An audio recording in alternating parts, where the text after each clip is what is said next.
Instructor Venerable Viên Quang.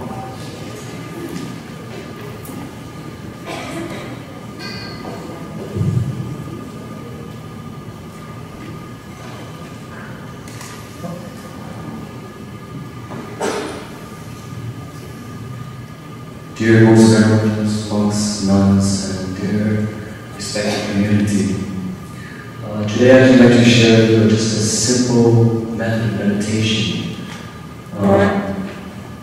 What is the reason why do we meditate? There was one student of the Buddha asked the Buddha, what do I gain from meditation? And the Buddha answered, you gain nothing. Not only you gain nothing, but you will lose more. You will lose your anxiety, you will lose your sorrow, you will lose your anger, your greed. So by thinking about usually when we do something or we meditate, we usually expect to gain something. But sometimes we lose something, we gain more. Meditating, this method is nice and simple, but it's really not, because our mind is not simple. So the meditation I would like to share with you is just to follow your breathing and to read a gatha. So during the meditation, I will share you how to sit meditation and the proper way to sit. And during the meditation, when our mind is calm, I will be reading to you the four contemplations so that we can contemplate. So when we sit in meditation, because usually we would sit on the floor, but since we're in a chair, so keep your foot flat to the floor, keep your back straight, and keep your head straight. The way I practice to see if my head's straight or not, I would imagine if my ears was as long as the Buddha's, it would touch my shoulder. So if you can imagine that, and your head should be straight. And you should just close your eyes slightly, because most of us will probably fall asleep. So you just want to close your eyes slightly and just look on the floors about 3 feet ahead. Usually in the monastery, we would wake up at 3 in the morning, and we would sing a gatha in Vietnamese, but just before meditation, I will translate the gatha in English. So I'd like to share with you the gatha while we practice meditation, while we follow our breathing. So it goes like this. Breathing in, I calm my mind. Breathing out, I smile. Breathing in, living in the present moment. Breathing out, this is a wonderful moment. I'll repeat it one more time so that we can memorize it. So breathing in, I calm my mind. Breathing out, I smile. Breathing in, living in the present moment. Breathing out, this is a wonderful moment. Just before we start meditation, I would like to invite my Dharma brother to sing a verse in Vietnamese, and I will be reading it in English.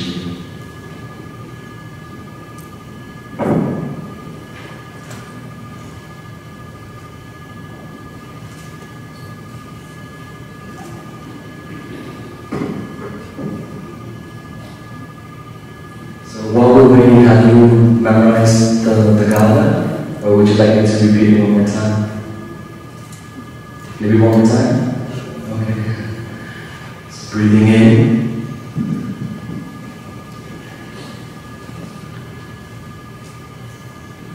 Breathing in, I calm my mind.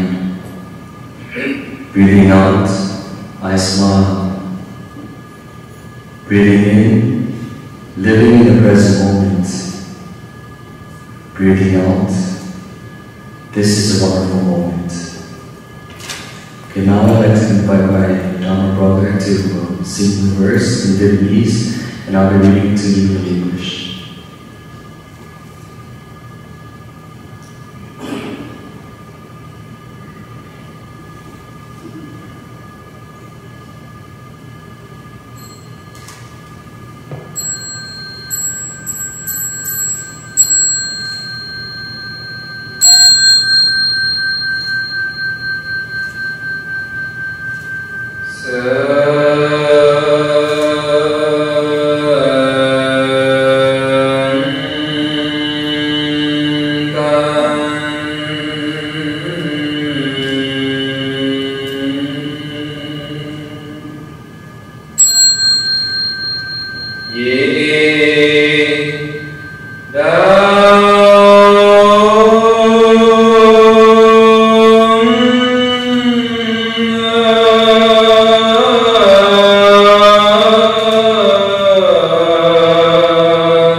With posture upright and stable, I sit at the foot of the Bodhi tree. Body, speech, and mind are one in stillness. There is no more thought of right and wrong. Mind and body dwell in perfect mindfulness. I rediscover my original nature, leaving the shore of illusion behind. Noble Sangha, diligently bring your mind into meditation.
We invoke your name, Avalokiteshvara. We aspire to learn a way of listening in order to help relieve the suffering in the world.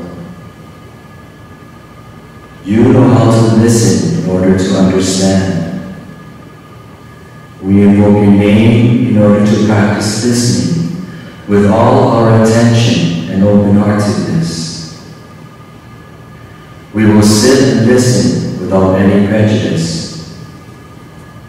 We will sit and listen without judging or reacting. We will sit and listen in order to understand.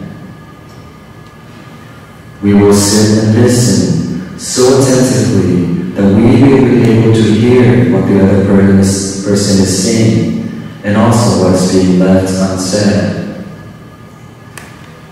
We know that just by listening deeply, we already alleviate a great deal of pain and suffering in the other person.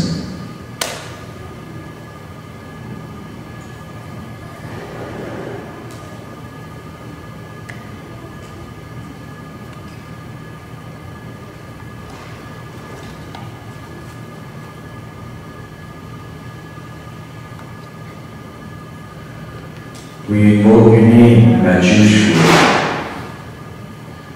We aspire to learn the way which is to be still and to look deeply into the heart of things and into the hearts of people. We will look with all our attention and open-heartedness. We will look with unprejudiced eyes. We will look without judging or reacting.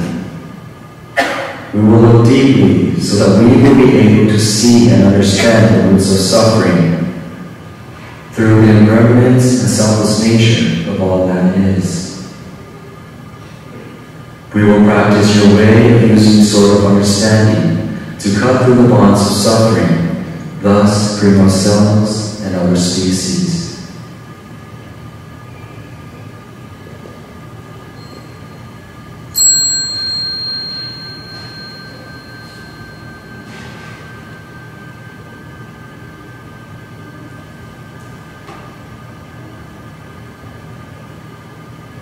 We invoke your name, Samantabhadra.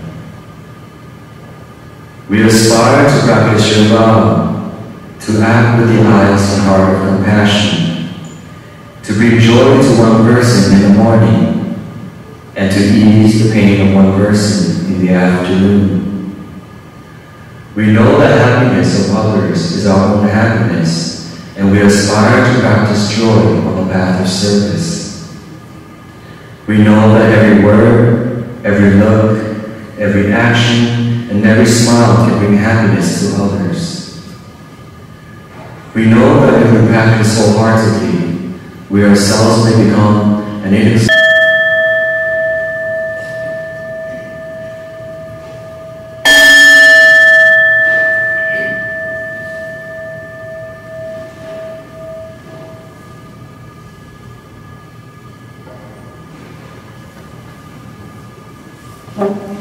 That will complete our meditation. We are now going to move on to Pali chanting. I will explain the Pali chanting to you. There's two parts to it. The male voice will be the Sangha, and then the chorus voice will be the rest of us in the audience. So it's a two-part. The chant and its meanings, I think we're going to have this up on the screens as well, the words. Is Buddham Saranam Gacchami, which means I take refuge in all the enlightened beings in the universe. The second one is Dhammam Saranam Gacchami. I take refuge in all the teachings of all the enlightened beings in the universe. And the third part is Sangham Saranam Gacchami. I take refuge in all the practitioners who devote their practice toward enlightenment. And before we begin the Pali chanting, we're going to dedicate this chanting to all the victims of the Nepal earthquakes, to let them know that we are with them and hope they will recover soon.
We're going to take another 15-minute break here, and we just have a few reminders about the dessert table outside, the donations going to the Nepal earthquake victims. Also, we have some fun news, and that's the auction winners. So I'd like to announce there's 4 silent auction winners, and I encourage you to, once your name's called, it would be a good idea to go now and take care of the financial part of your donation for the silent auction. But if you want, instead of carrying it around with you back into the hall, you can just leave it there at the table and then pick it up when the celebration is over today. So the first person is Angela Yunes. Angela Yunes or Angela Yuns. Beverly Chen. Adrian J. and Shelley J. So congratulations on the silent auction. Thank you very much for your donations.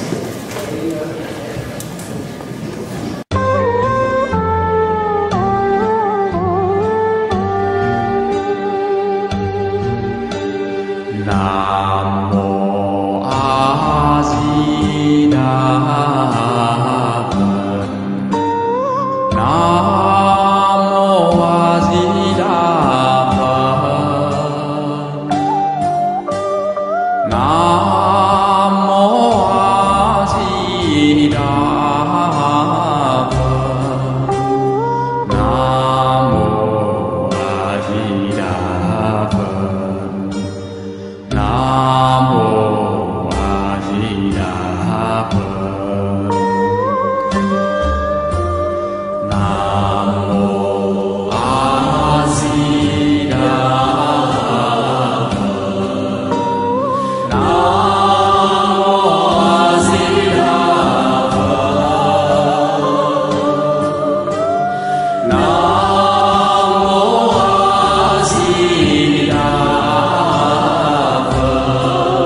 Everyone please sit down.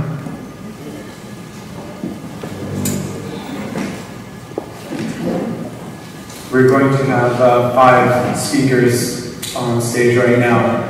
The first speaker will be Venerable Vien Jacques, speaking about animals, compassion towards animals. And then actually we have changed the order a little bit, so we'll ask Venerable Damika to start, and then he'll be followed by Venerable Vien Jacques, and then Venerable Siniwasa, and then Venerable Osaka, and Venerable Shosa. And then basically they will announce the topic that they will be introducing themselves.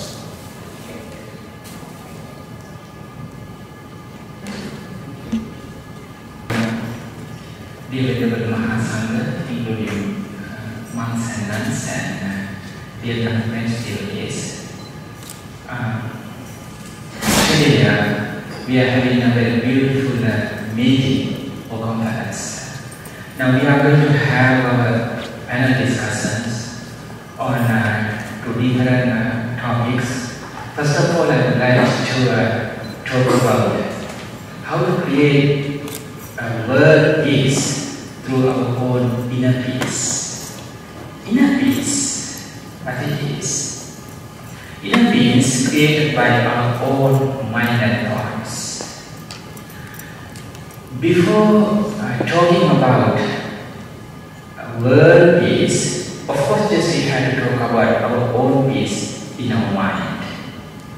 Who I am, who I am, what I am here, why we are in this world, why we were born.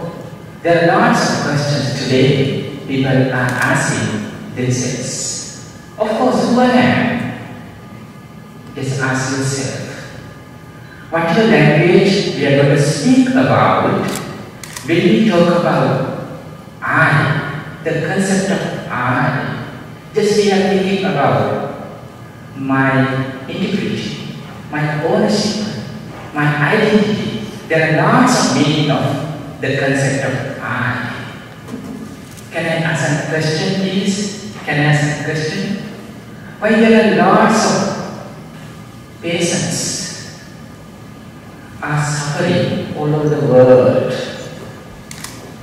In my own country, my origination, I came from Sri Lanka originally. When I lived there, every month I visited hospitals to wish and bless them, especially cancer hospitals, especially cancer hospitals. Every month I am visiting. You know, sometimes some young people, those who are in my half of age, sometimes those who are in 20s, around 50s, they are teenagers. Sometimes they used to ask me, Venerable Sir, why we came to this world to suffer like this?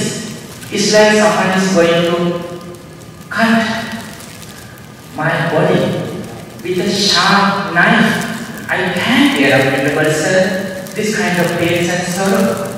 Why I came to this world to suffer? Please pray for me not to come back into this world to suffer like this.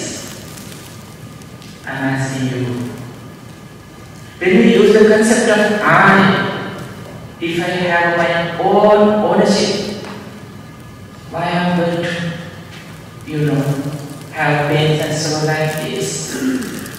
Nobody wants to, have that kind of pains. Nobody is going to invite to have that kind of pains in their life. Everybody is asking for their own happiness, especially mental happiness. But unfortunately, even today, lots of people are suffering in this world. Now, who I am, if I have my own integrity, my ownership, if I'm going to be my own master, so when we get old and sick, definitely we are going to be helpless. We are going to be innocent. Therefore, conventionally, we have to call ourselves me or I. But absolutely nothing to say my or mine. It doesn't matter which language we are going to speak about to introduce my or myself or I. But still, we have to just to maintain the concept of I by calling it's me. But we have to know absolutely nothing to say my or mine.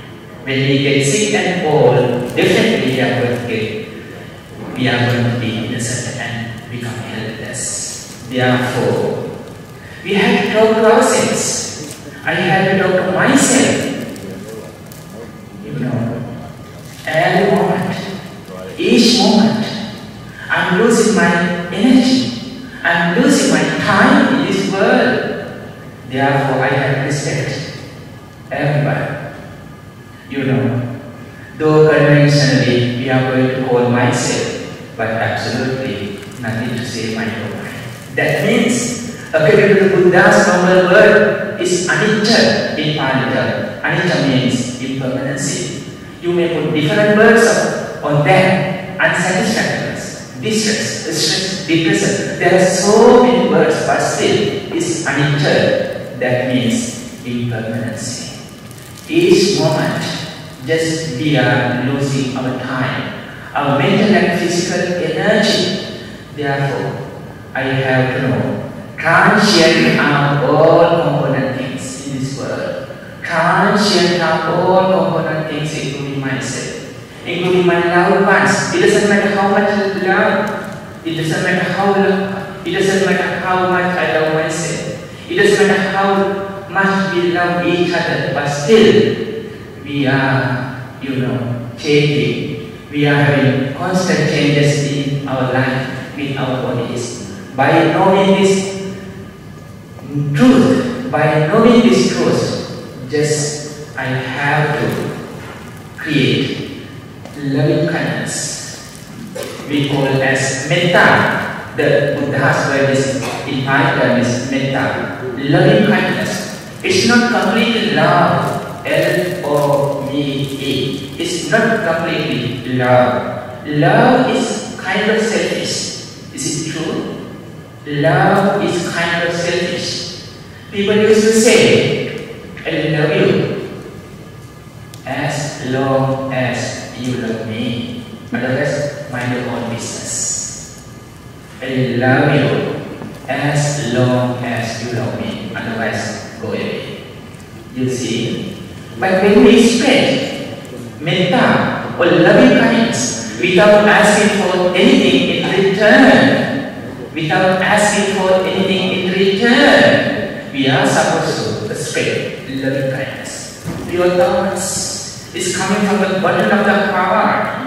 Just we are able to spread, or towards everybody, regardless of gender, race, color, country, religion, whatever, we are going to have any kind of barriers in this society.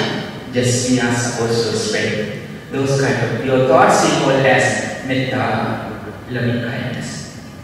I feel if it's, everything is changing, everything is impermanent, transient and all component things, myself, my loved ones, everything, including houses, nice cars, and everything. So why? I'm going to violate rules. I'm going to abuse the humanity. Why? Everybody loves themselves. Why not? I know how much I love myself. The Buddha asks us to remind ourselves all the time. Take your own life as an example. Take your own life as an example. Think how much you love yourself, and then why you are going to hurt someone else, why you are going to beat someone else, why you are going to abuse someone else verbally or physically. No, everybody loves themselves. Everybody asking for their own happiness. So respecting that. And then I feel Sooner or later, I will leave this world, keeping everything here. It doesn't matter. I'm going to hold everything by holding this me, this mine, this is my life, it's my dream. Without you, I can't survive on this earth. It doesn't matter. Anytime, I would like to wish you to have 100 years long life anyway, maybe over than that, 100 years. Anyway, I would like to wish you to live long, but who knows, our last moment is coming, it's very close, even tonight. We had lots of experiences with tsunami. Sri Lanka was hit by tsunami year 2004. Thousands of people were died within few minutes. I had lots of experiences being in Sri Lanka at that time. So, you know, sometimes loved ones, parents and children, wife and husband, everyone's born within few minutes. Who knows? In this world, everything is impermanent. What time? What's the time we are going to leave this world, keeping everything here? That's the truth. That's the truth. Therefore, of course, conventionally, I have to learn. I have to be an educated and intelligent person. As lay people, you have to make money, you have to have your own family, and then you have to have your own kids. Do your own duties, but remember, be a virtuous person. Be a virtuous person. People have to say, see, there's a nice person. See, there's a nice woman. There's a nice man. When you see, I feel so compassion in my mind. I love you so much. I like you because you are so kind. Your face is so silly. Your face is so silly. See, we have to live on this earth like this because everything is impermanent. We don't know. Even tonight, we are going to have our final destination of death.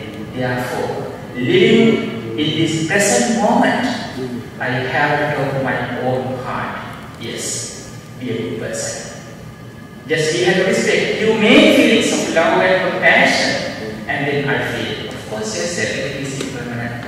So I have to be a virtuous person, and then do everything, and then I have compassion, loving kindness. Just have to feel it in my own heart. Sympathetic joy, helpless, selfless happiness. Sometimes I don't know who they are, but still I feel, see, who's going to have all kind of success in their lives. I'm so happy. Honestly speaking, it doesn't matter. When I travel all over the world, when I see people are, so happy, I feel lots of happiness in my mind. See, human beings are so happy. They are not going to violate any rules in this world, but still they are doing well. I feel so happy. The Buddha asks us, there are lots of people in our past lives, because as Buddhists we believe in rebirth. In our past lives, she may be my mama, who may be my father, our loved ones, our brothers and sisters. So, we have to respect each other by thinking my own brothers and sisters, my own parents. Just think about your own family. Being a good children, virtuous, obedient children.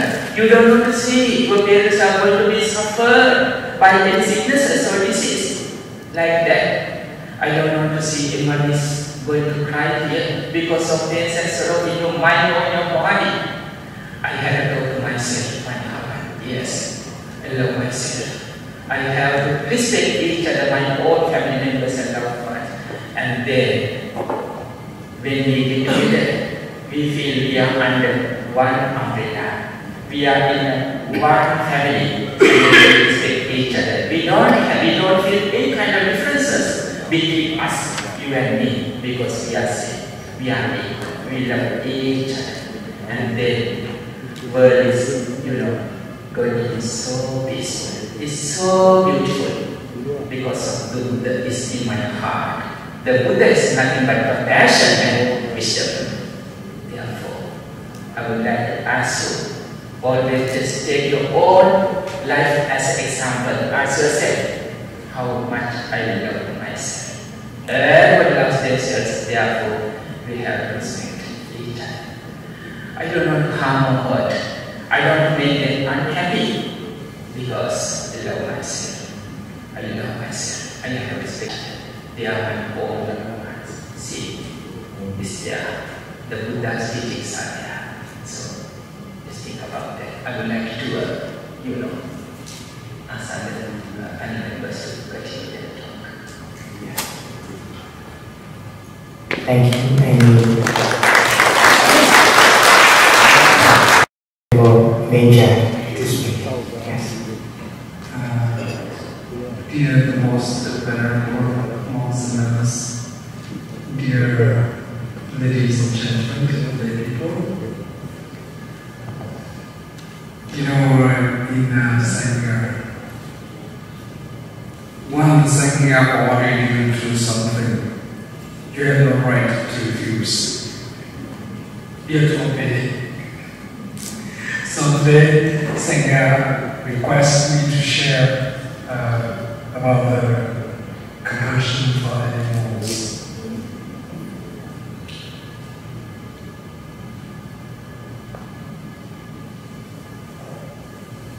Every early morning in the monastery, we wake up at 3 a.m.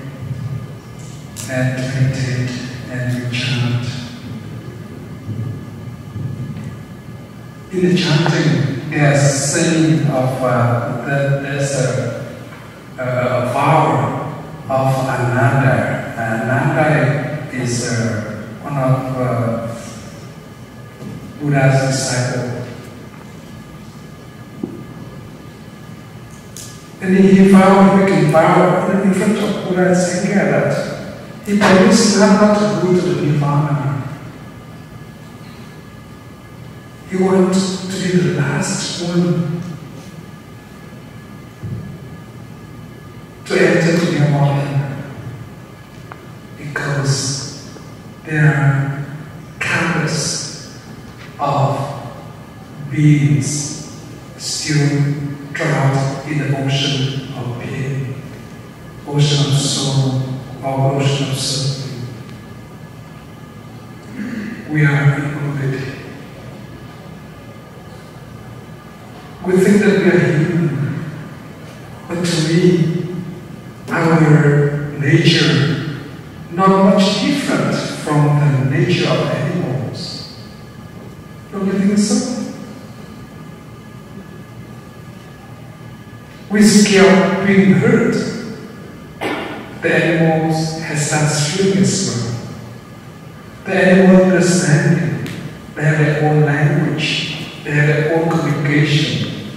But we don't understand their communication. And we think that they don't understand, they don't know how to talk. But they do talk. Don't you think so? My dogs at home, they talk a lot.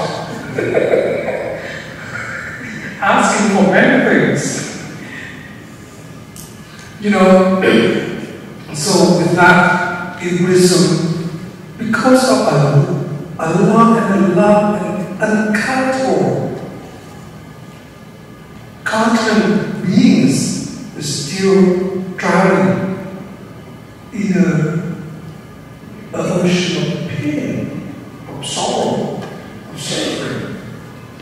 And if we are the one who entered to Nirvana first, that makes us selfish. Right? So, with that, I vow to stay with all suffering beings. I don't vow to go to Nirvana or to Pure Land. Because I love them, I love you, and I love all beings.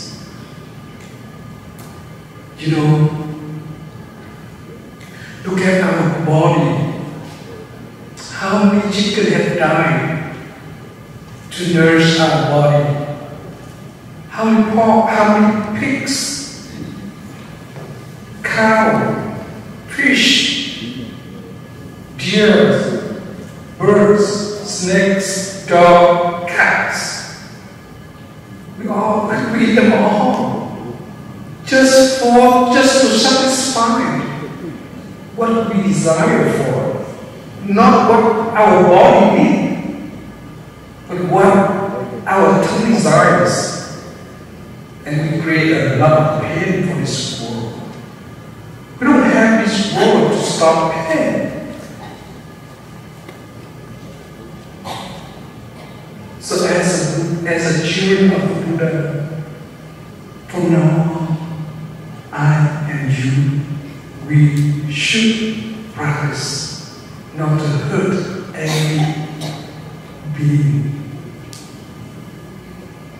in order to do a good karma.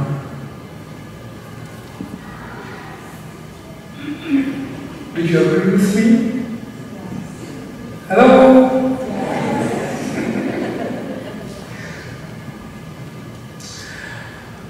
You know, this hand, right? We think that we have this hand has the right to kill that bird or to kill that bird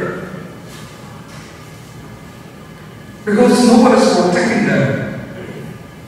Our government never has the right to protect the insects. But without insects, we are dying. Without insects, there's nothing for us to harvest from the field. So I think that we give this hand the right to protect instead of to kill.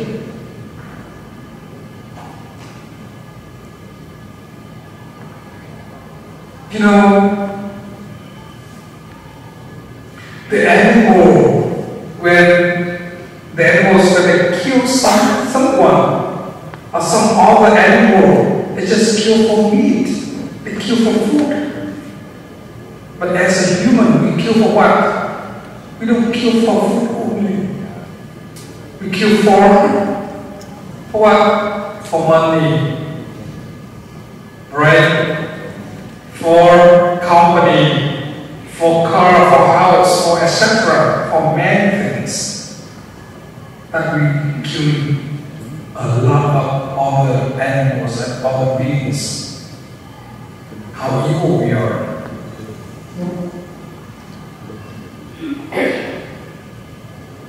So that's why we have killed billions of animals a day. You know, near my monastery in Nairobi, there's a turkey farm. Every 2 or 3 a.m., you hear the truck come over and deliver the turkey to some company to chop it off for meat. So at that time, months and months, we wake up to practice, to share energy of peace, energy of happiness to the one who is in the way of being killed, in the way of being killed.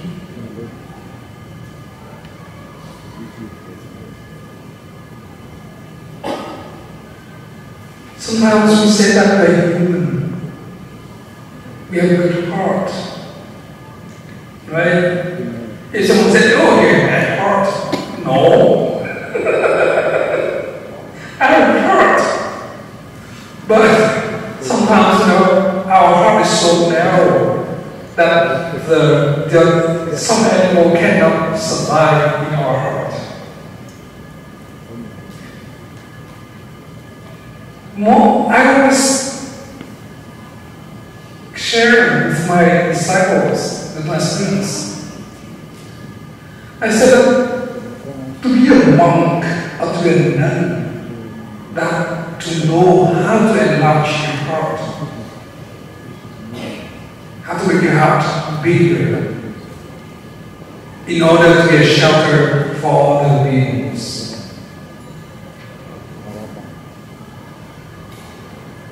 Is it time? No, I was going to say. But,